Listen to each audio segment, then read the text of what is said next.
Ayan po guys, no, tingnan nyo po, napakaganda po ng loob po nito ng co-shipping line po guys, no. So kung kayo po ay babiyahe po ng Masbate to Manila or Manila to Masbate, so ito po yung pinakamagandang ano guys, tulugan po dito sa loob ng co-shipping line po.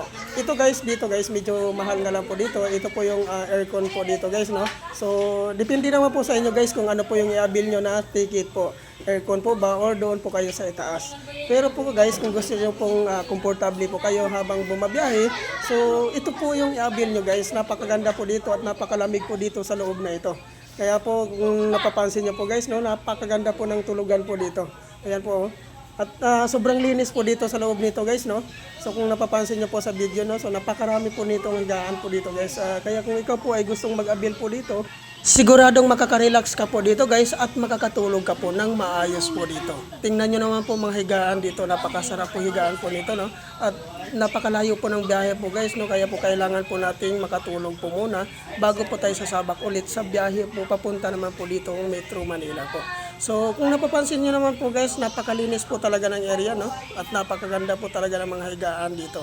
Kaya po, wag niyo pong sayangin po. Kung konti lang naman po diferensya po guys sa ordinary at saka aircon po guys, no.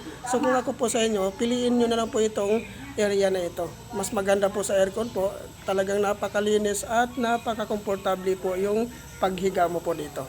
So sana po guys, ito po yung video ko na ito guys ay nakakatulong po sa inyo. At sana po, wag niyo pong sayangin na kayo po ay magtiis po doon sa sobrang init po sa itaas po or doon po kayo sa ordinary. At dito po guys, talagang napaka-komportable at napakasarap po matulog po dito. Ayan po guys, no? Tingnan nyo po yung paligid. Ayan po. Ayan. Napaka-aliwalas po nito guys. At napakalinis po sa loob na ito. Ayan, no? Dito po sa ilalim, yan, tingnan nyo po higaan. At ang sahig po, napakaganda po nito guys.